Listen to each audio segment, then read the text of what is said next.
Hello ಮಗ, ಎಷ್ಟೊತ್ತು? ಮಗ ಇಲ್ಲಿ ತುಂಬಾ ದೊಡ್ಡ ಕ್ಯೂ ಇದೆ ಮಗ, ಅದಕ್ಕೆ ಲೇಟ್ ಆಗ್ತಾ ಇದೆ. ಸಾರಿ ಕಣ. ಈ ಕ್ಯೂ ಇದ್ದೇ ಇರುತ್ತೋ, ನೀನ್ ವೇಟ್ ಮಾಡ್ತಾ ಕೂತ್ಕೊಂಡ್ರೆ ಆಗಲ್ಲ, ಅಲ್ಲಿ ಹೋಗ್ಬಿಟ್ಟು ಮಾತಾಡ್ಬೇಕು.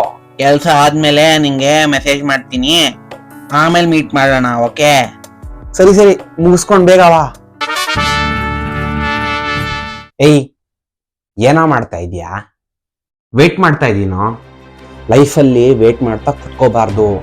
ಹಾ, ಅಯ್ಯೋ ಹಿಂಗಾದ್ರೆ ಚೆನ್ನಾಗಿರ್ತಿತ್ತಲ್ಲ, ಅಯ್ಯೋ ಇದು ಸಿಕ್ಕಿದ್ರೆ ಚೆನ್ನಾಗಿರ್ತಿತ್ತಲ್ಲ, ಹಲೋ ಅಯ್ಯೋ ಇವ್ರು ಹೆಲ್ಪ್ ಮಾಡಿದ್ರೆ ಚೆನ್ನಾಗಿರ್ತಿತ್ತಲ್ಲ ಅಂತ ಕಾಯ್ಕೊಂಡು ಕೂತ್ಕೊಂಡ್ರೆ ಏನೂ ಆಗಲ್ಲ.